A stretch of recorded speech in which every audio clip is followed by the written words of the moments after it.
ساڵ لەگەڵ ساڵە هەنگاوانانی کوردستان بۆ پێشەوەڕۆن کارێکی ئاوایان کردووە ئەم ساڵ کە کواڵێتیان لە ساڵەکانی کە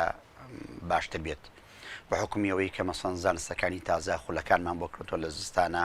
چۆن تەعامل لەگەڵ مۆسیمی هەنگوینە بکەن چۆن وا بکەن هەنگوینەکەیان لە ساسە تەبیعی بە هێشتێکیکەی تێکەڵ نەبێت هەڵبەتە ئەم ساڵ گەشتبینین بەوەی کە کواڵێتی هەنگوینی کوردستان لە ساڵەکانی کە باشتر بێت.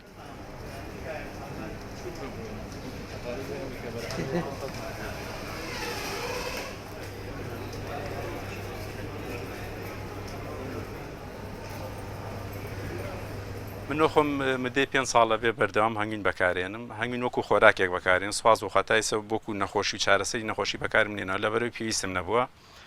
ئەو هەنگوینەی من بەکارێنم زیاتر احتیما دەکەمە سەرەوەی هەنگوینێکی سروشتی بێ هەنگەکە خواردنێکی تەبیعی بڵین لە گوڵ وەریگرتە بێت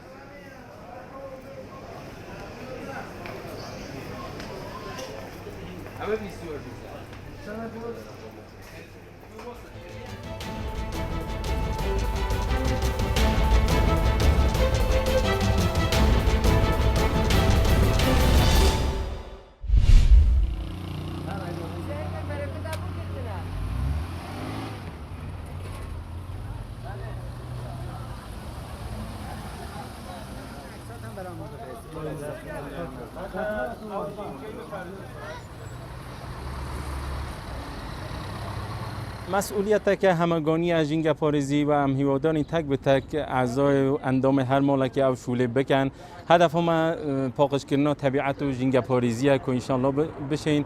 امانت که جوان به پارێزین جوان تحویل جامعه بدهیم و نسل آینده.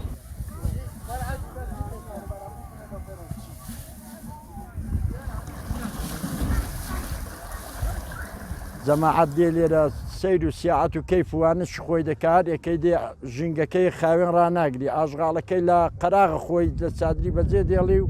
دەڕوا ئەوانەش بە قەولی وانە کوتی ژینگەکەن ئەوە ساڵ لە دەست دەچیدی بەڵا ئەو جوانانە بە خۆجووش هاتوونە بە خۆبردووی هاتوون تەواوی ئەو وانە کوشتێرە خردەکەنەوە ئەوە لە دەبێ افتخاریان پێ بکەین.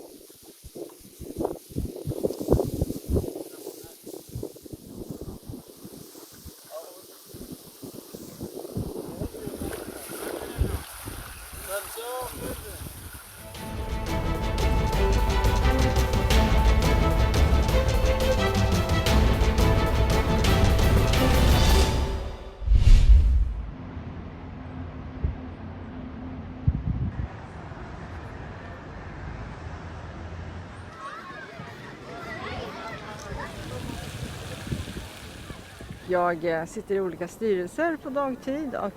vi har väldigt mycket möten så att nu har vi inga möten utan alla är digitala. Men jag är inte rädd. Jag håller avstånd. Jag har med mig antiseptiskt i min väska och nu har vi haft det här så länge så att man har vant sig vid att man håller avstånd. Det är inget jag tänker på längre.